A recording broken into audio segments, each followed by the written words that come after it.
Okay.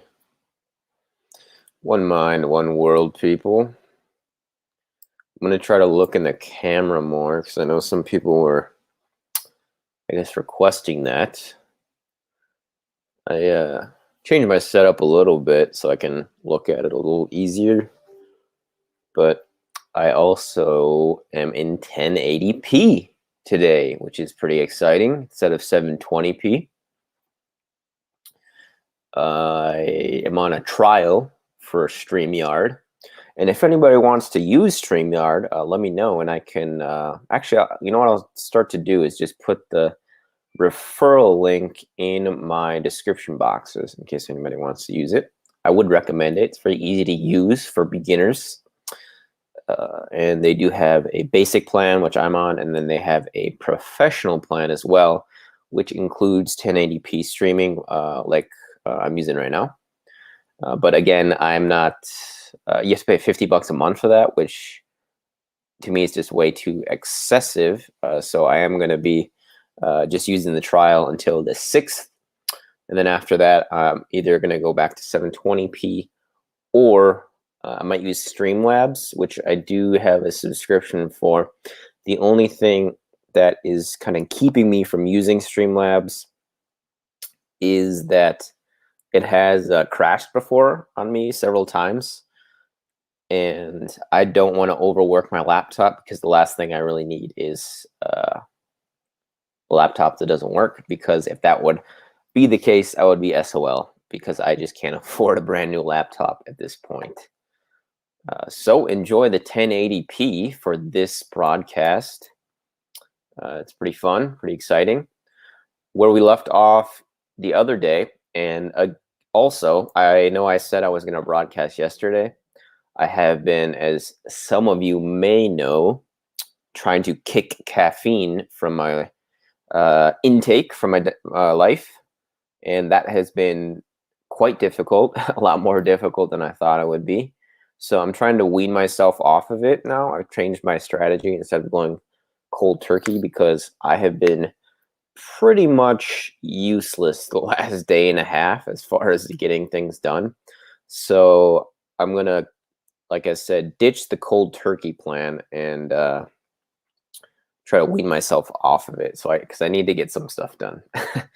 Okay, where we left off on Saturday was this written account, and it's written in a very very prose narrative way by Virginia Roberts, Virginia Giuffre, because I know some people were asking about the manner in which it was written, and they're doubting it, and because it does sound like a fiction story in the way it is written.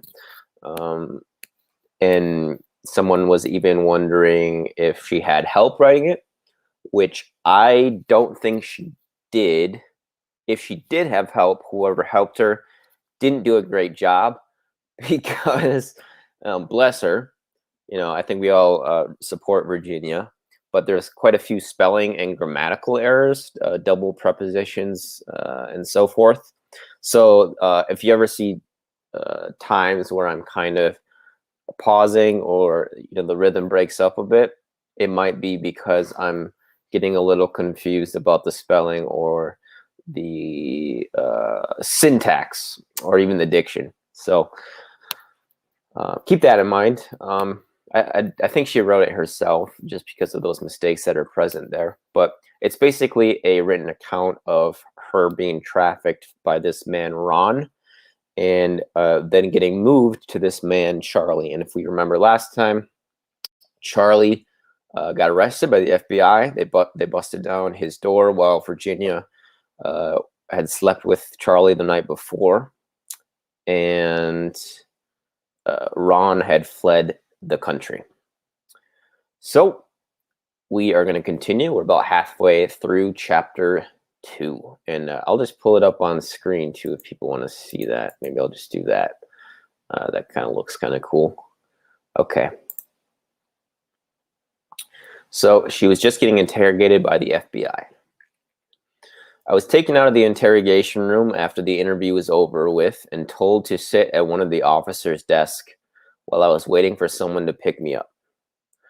Uncertain of who that someone would be, I assumed it would be someone from the Juvenile Delinquents Division to take me back to some state-operated lockdown facility.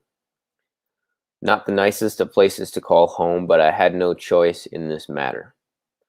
Sitting back in the revolving chair, I was twirling out of boredom and listening to the roaming conversations within the office. I pondered in fearful anticipation of the dreadful places that lay in store for me. Having to have spent a lot of my adolescence in these kinds of places for the sheer factor that my mother said, quote, I was out of control and unable to handle by 11 years old. There was plenty of just reason for me to be so scared of those places. What I knew lay in store for me were constant fights between the rough girls being settled with violent raids, then out came the pepper spray and the strip searches, and worst of all, no sunlight. It didn't matter if you were a quiet, shy girl that didn't belong there. When there was a fight, which could be like a few times a week, every person in the room was considered a threat and were treated like a violent criminal. I hated those places and the memories they gave me. That's why I always ended up back on the streets. No child or even a juvenile should have been subjected to such unreasonable force and neglect. Some of the girls were so used to being subdued to this kind of treatment their whole life that they ended up repeating the same attributes as the people who initially hurt them in the first place.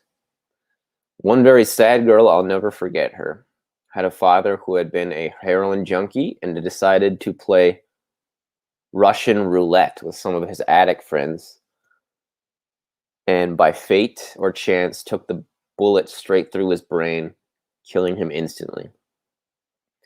Her mother, being a heroin addict herself, spiraled downwards after his death and gave her 4-year-old child to her aging grandmother that eventually had to put my 12-year-old friend in this undire circumstance. I think she means dire. I can only have the highest hopes for her today, but unfortunately for most girls that have been victimized by society, aren't able to ever stop being a victim for the rest of their lives, or go on to make other people victims themselves. A sad and unfortunate fate for so many innocent, and it happens so much more than anyone would rather admit to instead of just trying to find a solution. End of chapter 2. Chapter 3. Hours later, I was still twirling myself in the same office chair when I spun around to see my father walking in my direction. I nearly fell off my seat at the sight of him. Gripping the chair's handles, I couldn't imagine what in the world I would say to the man I once used to call Daddy, but now hated for the abandonment and unforgiving wounds he instilled inside of me. He contemplated putting his arms out to hold me, but instead anger and shame took over and he just shook his head. I never saw my dad cry until that day, and I have to say it made me feel young again and sad I had disappointed my parents again. The agents now standing beside us both led us both together back into the interrogation room to retell my journey to my father, who they said I had no choice to tell, or they would have to tell him for me, being I was underage minor and Ron violated the statutory rape law, among many others, when he took me back to his apartment and kept me as his sex slave. My dad couldn't believe what he was hearing, and for his lack of better choice in words, asked me to stop talking. He was just happy to know I was alive. Like everyone I'd known in my life, they would rather brush it under the carpet and not deal with the pain, rather than realizing sooner or later it all comes out sometime in our life, even if it transgresses into our future, then becomes what we are willing to accept out of partners, work, and people in general. Simply saying in other ways than with words that our bad decisions befall our tragedies later on in life. The next discussion was led to where I would go to from here. Before anyone could put his or her suggestion forward, I leapt in with my 2 bits and made it obviously clear to my dad that if I was sent away to another lockdown facility, and if he betrayed my trust again, he would never see me again. I would disappear for good this time, and for all he would know, I could be dead in no time on the streets. He looked at me, and for the first time in my life, he saw the many years I had grown up in the time I was gone and heard the seriousness in the tone of my voice when I made my vow to him.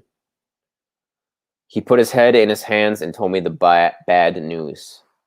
My mom didn't want me to come home, and she was making his life hell for even suggesting bringing me back into their lives.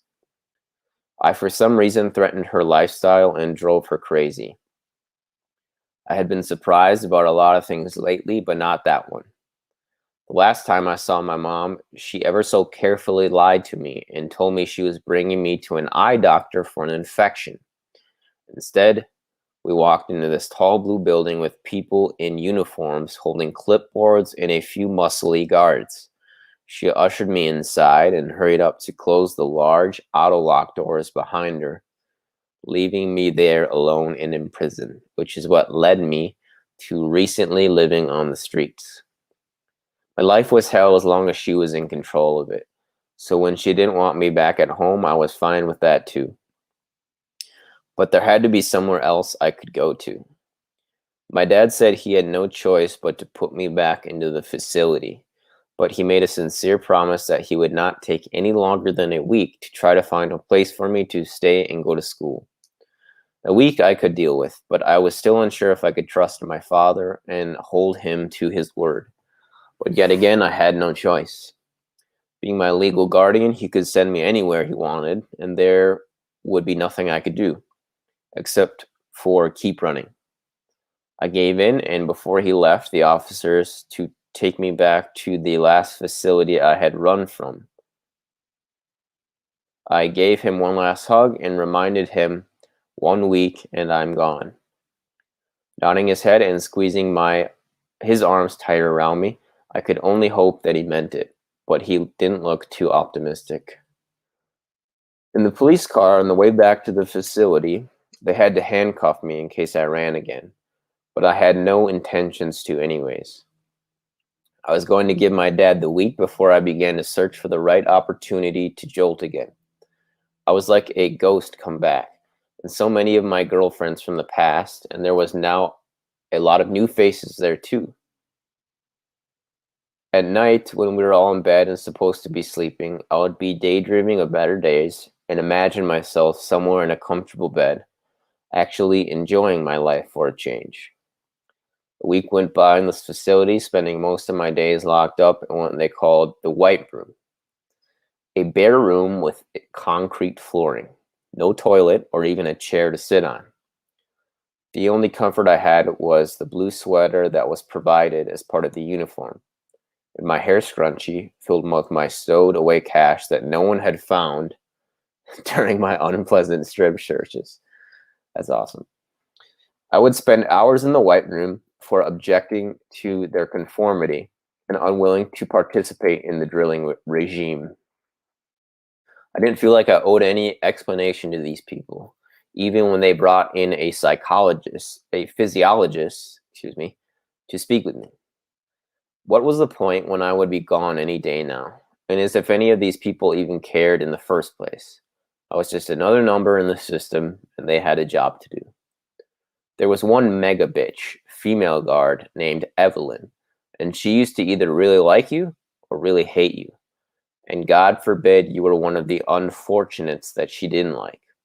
She'd make your entire stay there an agonizing nightmare, constantly picking on girls who were not strong enough to cope with their predicament or past issues.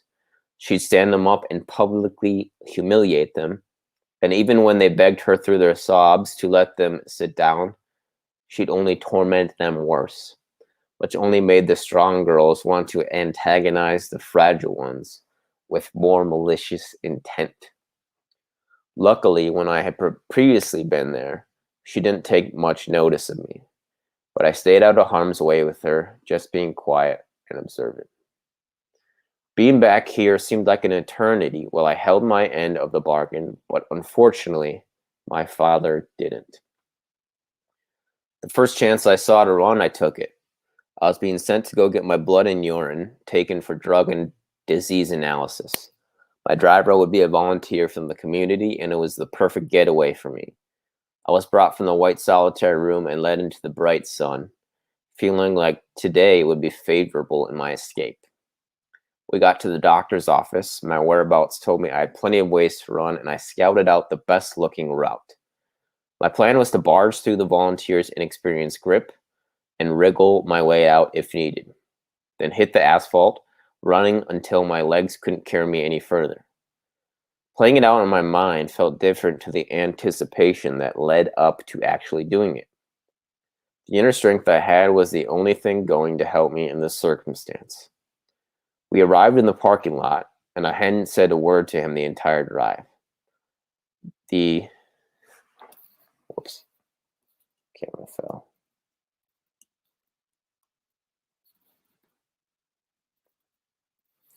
The small-framed Spanish man tried to make a pleasant conversation, but I couldn't see him as anything but a challenge.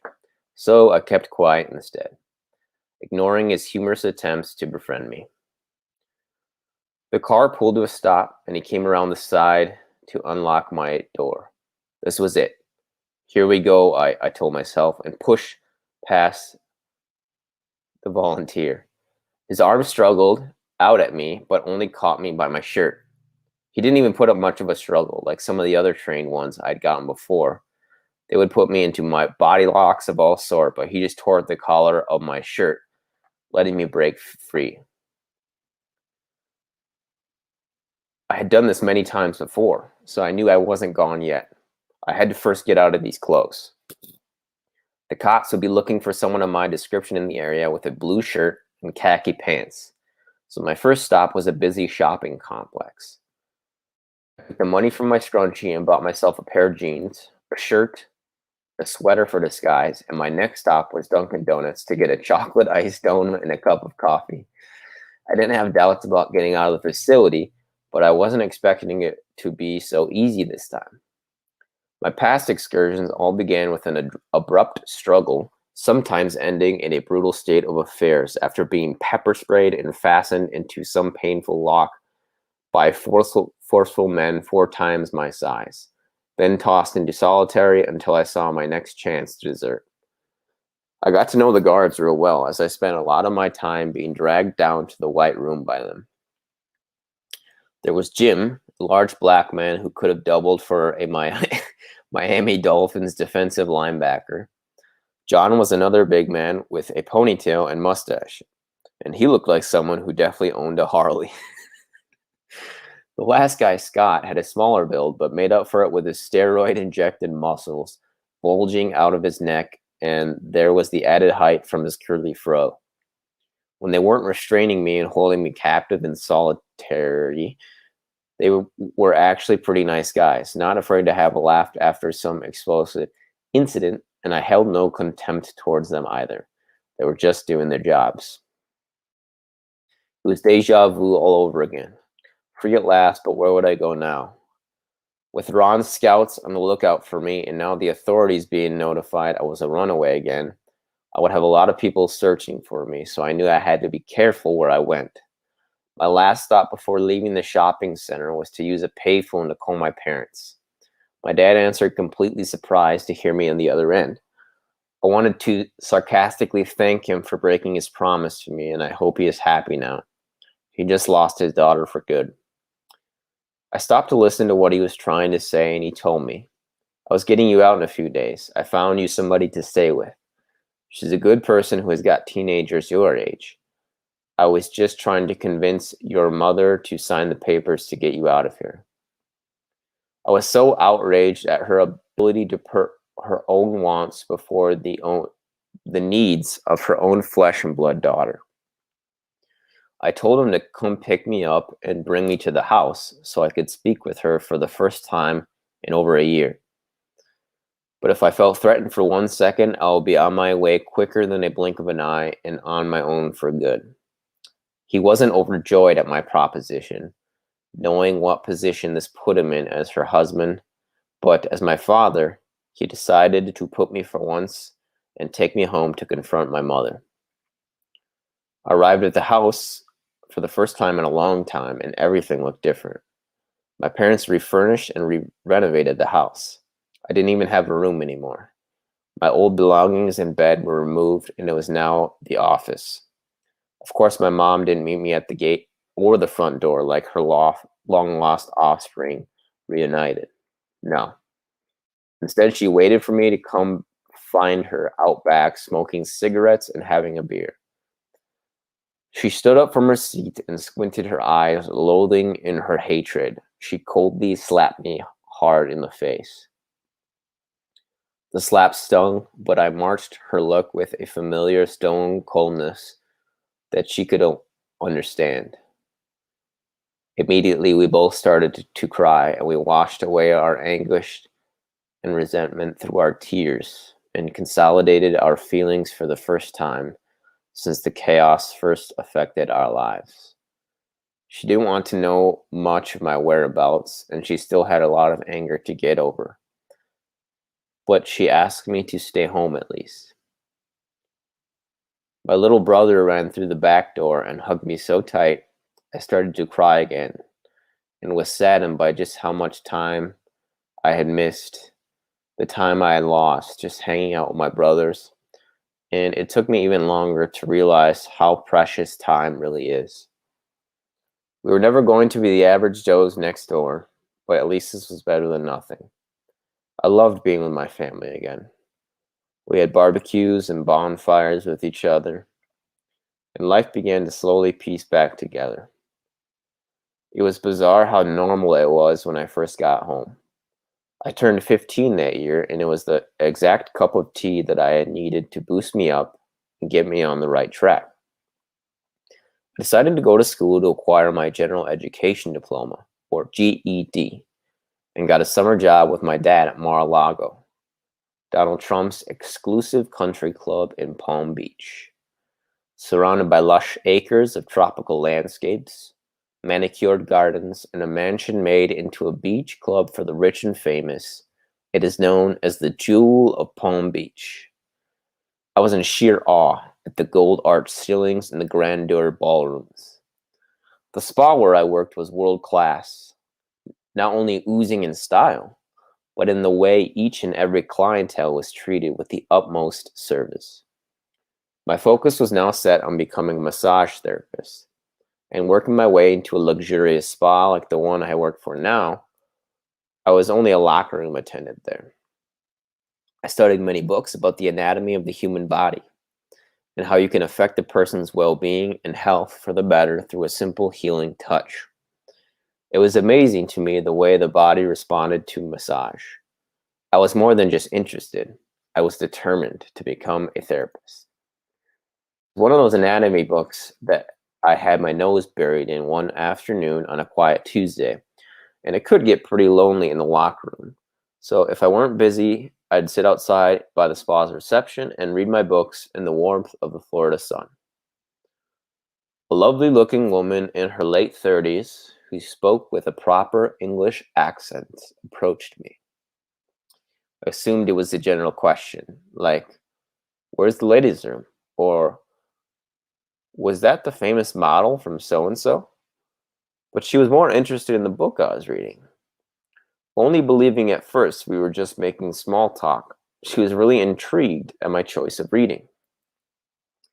She then asked if I did massage on the side. I stated I was only reading the book and had not yet begun to study, but one day I would love to practice massage therapy.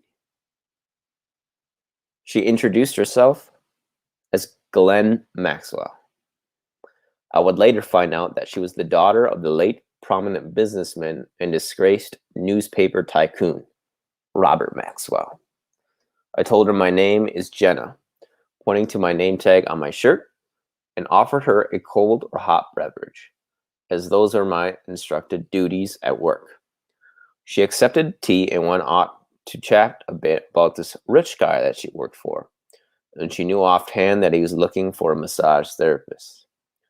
Just doing me a good deed out of the kindness of her heart, I'm sure, she offered to introduce me to him. I declined her proposition, thinking out loud.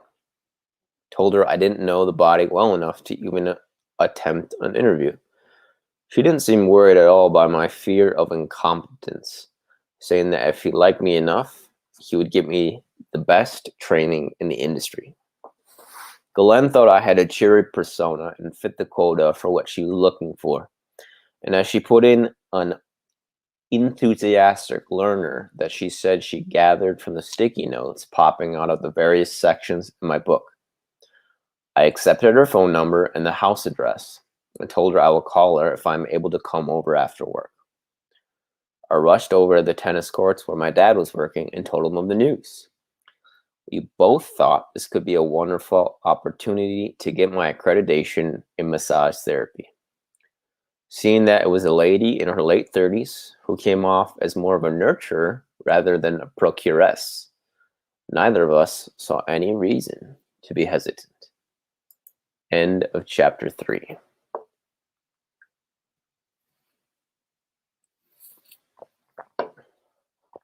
Chapter 4. At around 5 p.m., my dad drove me down to the bottom of El Brio Way on the Palm Beach Intercoastal.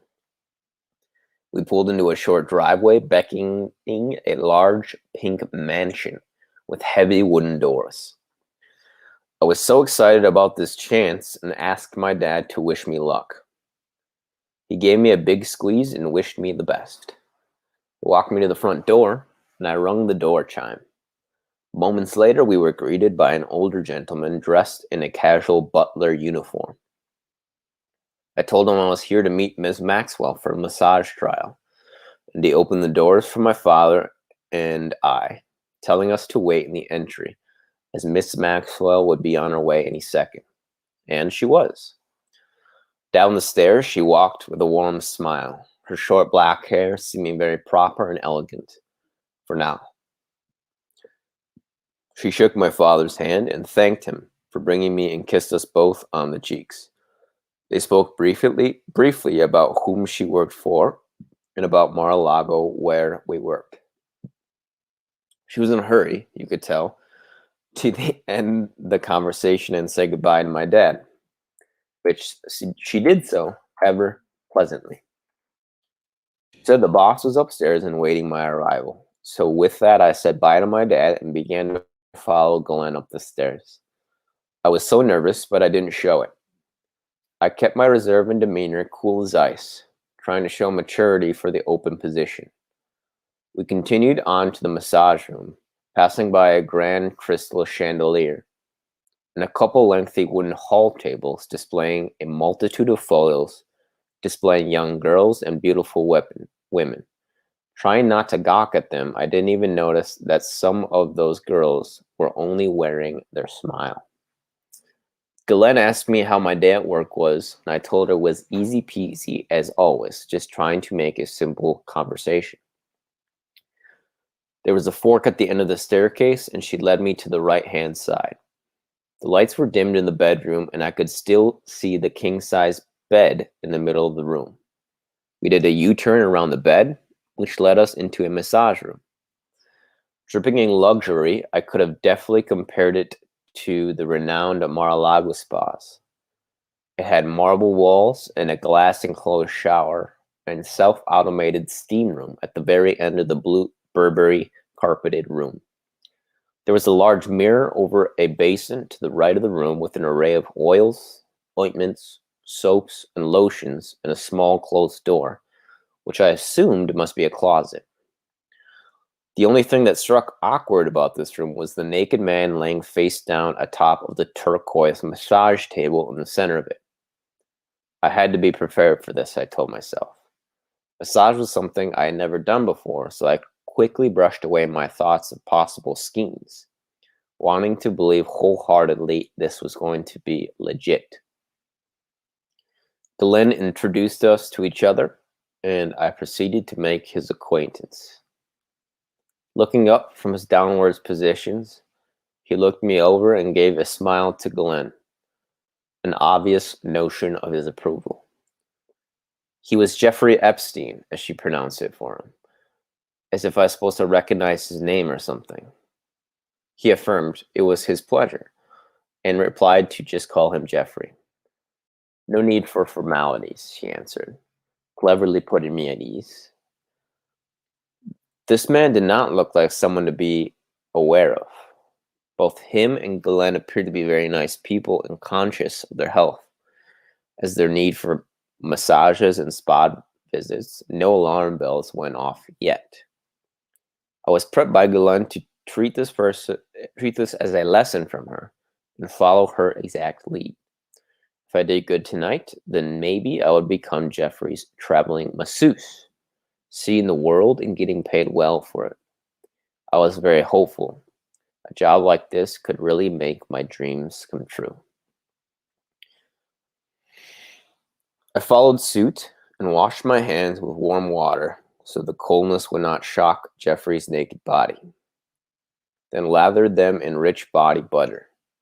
Ghislaine told me to always keep one hand on Jeffrey even when getting more lotion, so it didn't make him lose concentration on being relaxed.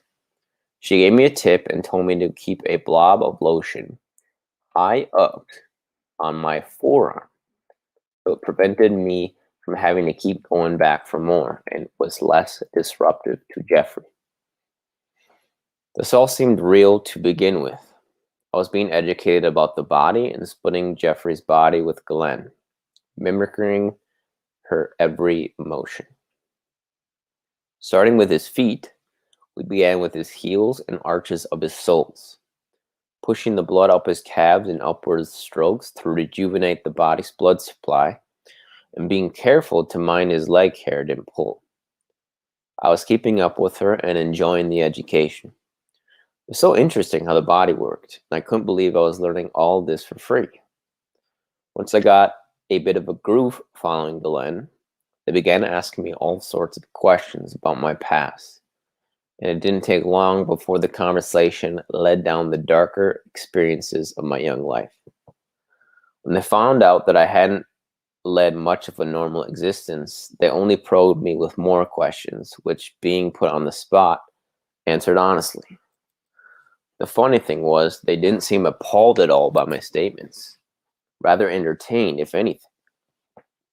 Jeffrey called me a naughty girl with that wry smile of his.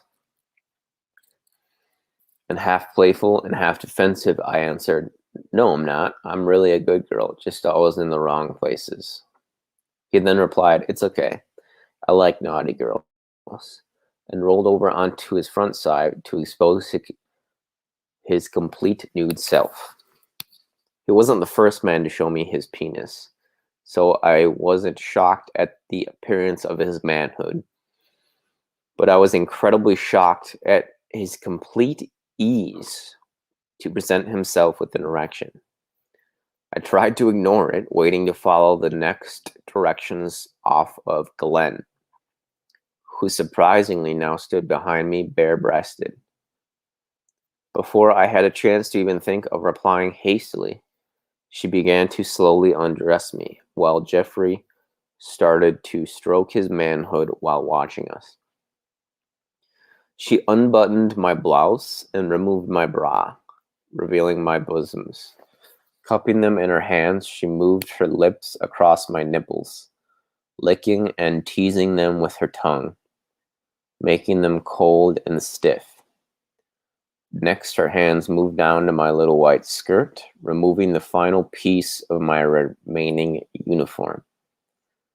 She slid my skirt down my legs with ease, for a moment keeping on my love heart panties so they could both take notice of my apparent youth.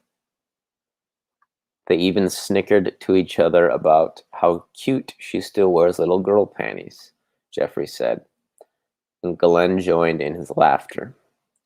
Acting as my madam, she instructed me to start licking his nipples, and after I had sufficiently pleasured both of them, then prompted me to go down on Jeffrey orally, while she rubbed her breasts along his body tantalizingly. She moved behind me again, this time to remove my panties and start fondling the delicate folds between my legs. I was still in shock from the initial degrading blow. I hadn't even let the reality sink in. It was all too much for me to emotionally handle, so instead, I hid behind my fears, which I told myself I wasn't going to ever be worth anything at all, and this would probably be as good as it gets for me. After all, I thought, what have I been trained up for until now?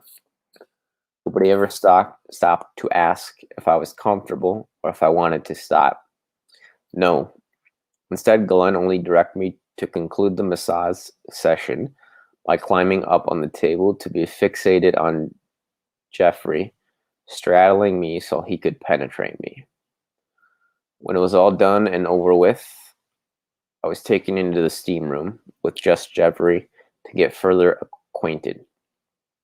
As Glenn left the room to go get dressed, he asked me to grab his feet and rub them, not saying a word about what just happened, like it was all normal and accepted. I listened to him ramble on about the health benefits of a sauna and the history of it, ignoring the fact of the matter of his pretentiousness degrading my spirit. I figured I had gone too far already. What would be the point in throwing in the towel now, after I'd done exactly what these people wanted?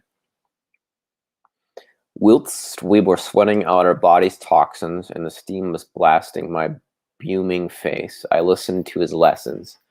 Entertaining his ego, I let him become my teacher. He seemed to me like that. He sounded like a very clever and intelligent man, though, telling me his story about how he made himself an empire of billions, from being a middle-class professor to an elite financial advisor for clientele with only billions in their bank accounts. And through his so-called lessons, he became my mentor, and I emerged as his pupil, the teacher's pet. After the sauna, we went to the next glass door beside us where the shower was. He turned tap outwards and stood underneath the water as I stood naked and cold from the temperature difference. Instead of asking me to join him under the warm stream, like I thought he was going to,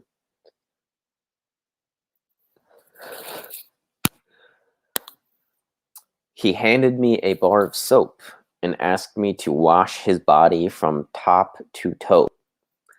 It didn't stop there. I had to massage the shampoo and conditioner into his scalp as well.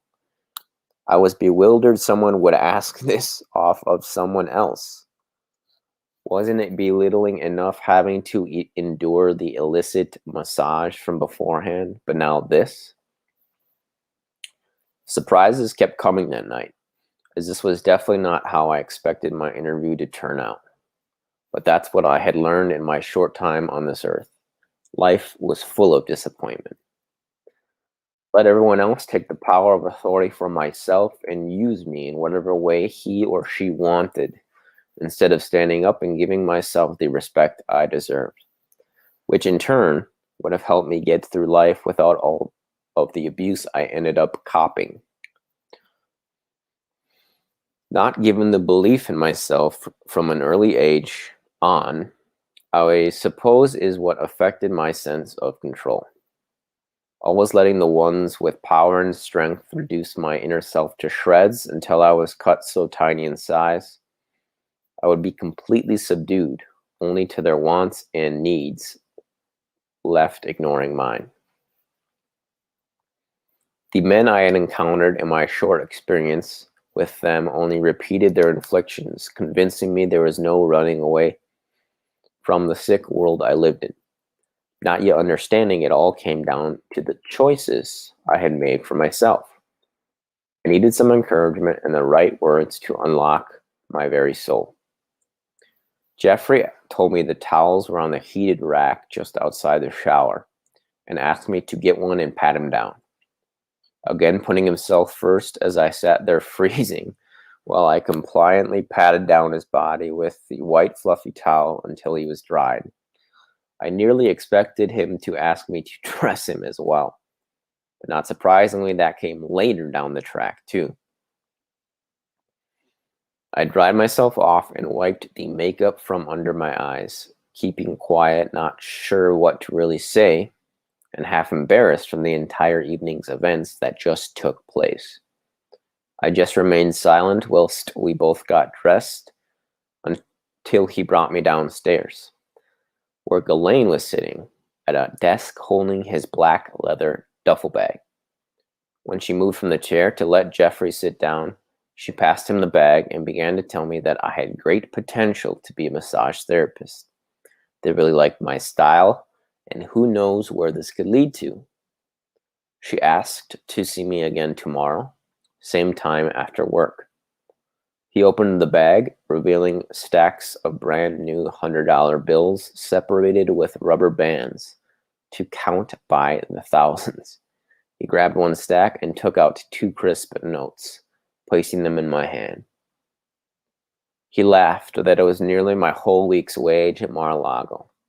Only there I didn't have to degrade myself as his little new toy. I got home, my parents were anticipating my arrival. I kept it simple and sweet with my folks, only telling them of the lessons about the body I had received and the future prospects in massage therapy that lie ahead. Nobody questioned who I was working for and complimented my ability to be a hard worker. I quickly got out of that conversation, afraid it might give away a hint of shame in my eyes, but no one caught on. I excused myself to the bathroom to have a shower and stared into the mirror for a moment, asking myself if I could really go through with this, only to mentally respond by reminding myself this would be as good as it gets for a girl of my stature and limitations. I scrubbed myself rigidly in the shower as if it would wash away the filthiness of the night, but it didn't help. I could still feel their hands in me and all over me and inside of me. Trying to sleep that night was nearly impossible too, closing my eyes only to drift away to flashbacks of the moments I had to give myself to Jeffrey and Glenn, each replay an exploitation of the vulnerability. The next morning I awoke, feeling anxious about the day ahead, trying to push yesterday's memory from my thoughts. I was quiet for the whole trip to work with my dad. Before we got out of his car in the parking lot, he asked me if everything was okay. I lied, for his sake and mine. My life was being transformed, and I didn't even know it yet. But soon enough, I would be a brainwashed tool, only used for the sexual pleasure of others. About to be entrapped in the same life I had broken free from only months ago. Convincing myself in order to succeed, I had to step up from being a girly teenager and start thinking like a young woman would be my ticket to a great career and a fortunate life. I told myself, so what if I had to bargain my body to this rich old geezer? Some girls get themselves through college by becoming a stripper and using their bodies to pay for degrees. Others go down even worse paths. I guess it was just another way to fathom the road I was going down. The effectiveness of the lies I forced myself to believe was working, as I continued to tell myself I had to make it any way I could, rather than ever letting myself sleep on the streets again. I was trading one shocking lifestyle for another, thinking I was choosing the right one. If I could go back in time to ever meet myself, I would choose this time in my life. I'd start with a good hard smack to my head to first shake some things up in there. And next, I would tell that girl she could actually make it on her own if she just worked hard at earning an honest wage and built her life up slowly. There's no rush or time limit to ever stop reaching for achievement. Sadly enough, I probably wouldn't have even believed myself anyways, learning my life's hard lessons through the experiences I continued to suffer. I went to work at Mar-a-Lago that day, trying hard not to think of what lay ahead in the afternoon to come. But the later the hour got, the more distinguished the knots became in my stomach. I spoke to no one of the details in my explicit interview, but told one girl how I was so happy I was now officially studying massage therapy. Another lie. My friend was surprised and intrigued that these people who could afford the best of therapists in the world chose an untrained 15-year-old girl to perform a massage. She never said it in words, but her body language told me she knew exactly why they wanted to use me. And it wasn't for a therapeutic reason either, and deep down inside, I understood. The rest of the afternoon slipped away quickly. Before I knew it, I was standing before those large wooden doors again, giving a moment's pause, but long enough to draw in my breath and exhale some of the anxiety before ringing the doorbell. Juan answered the door again and told me Ghislaine would be down in a few moments, and asked to follow him into the kitchen. It was a pleasant-looking young girl with blonde spirals in her hair that glanced up from the mound of paperwork before her. Her shocking blue eyes and appealing English accent seemed delightful, and she introduced herself as Emmy, Ghislaine's personal assistant. I introduced myself as Jenna, which is what most people knew me as, and told her I was on an employment trial to become Jeffrey's massage therapist. She had a coy smile on her face that told me she knew exactly what I was on trial for. Something in my gut told me this wasn't the first time a young girl had been trialed for the same position I was about to fill. We were only chatting for a moment before Ghislaine appeared and told me Jeffrey was ready for his massage. I was led through the extensively large house to the winding staircase that would lead me up to the same dreaded room where I would have to reenact last night's performance. I wasn't far from wrong. I gave Jeffrey a massage with Ghislaine leading the way again. This time, we surprisingly made it to the front of his body, and she continued to show me how to massage all the way up to his stomach, pushing my hands in a spiraling clockwise circular motion to not disrupt the bowels, and then we came up to his chest. He couldn't dare contain himself for 1 second longer, telling me to put my lips on his nipples and give them a kiss. Jeffrey moaned in pleasure, and Ghislaine started to undress me from behind. Within moments, I was completely naked, and Ghislaine had her top off. She was caressing my body with her hands, and Jeffrey moved his hands down to stroke his loins while he watched her and I kiss and touch each other. I didn't know if she was doing this for the sake of his eye candy, but she sure did act like she loved having control over me, telling me what to do throughout the entire threesome. Jeffrey's climax was always the end to our sessions, and this time he wanted to have me make him orgasm orally. Afterwards, we went to the ritualistic steam room, this time Glenn joining in with us for the conversation. She asked me to massage her feet this time while we were in the steam room, showing me that Jeffrey wasn't the only one I had to pay my homage to. We all had a shower next, and then we all went downstairs to pay me and have Juan drop me off back home. The following afternoon, I received a call at work. Surprisingly, it was Ghislaine asking me to come over when I got off work again. The compliance side took over, and I told her I looked forward to meeting with them today, instead of telling her to go screw herself for lying to me and making me degrade myself more each time I saw them. I finished work for the day, and my dad brought me over to El Brillo Way again, where the vultures were patiently waiting in their lair. He wished me well as I hopped out of his big truck, looking ever so much like his little girl again. I gave him a smile and a wave as he drove down the long driveway, waiting for him to suddenly turn back and not leave me alone in my task. I shook myself out of that calamity and put on my big girl's face.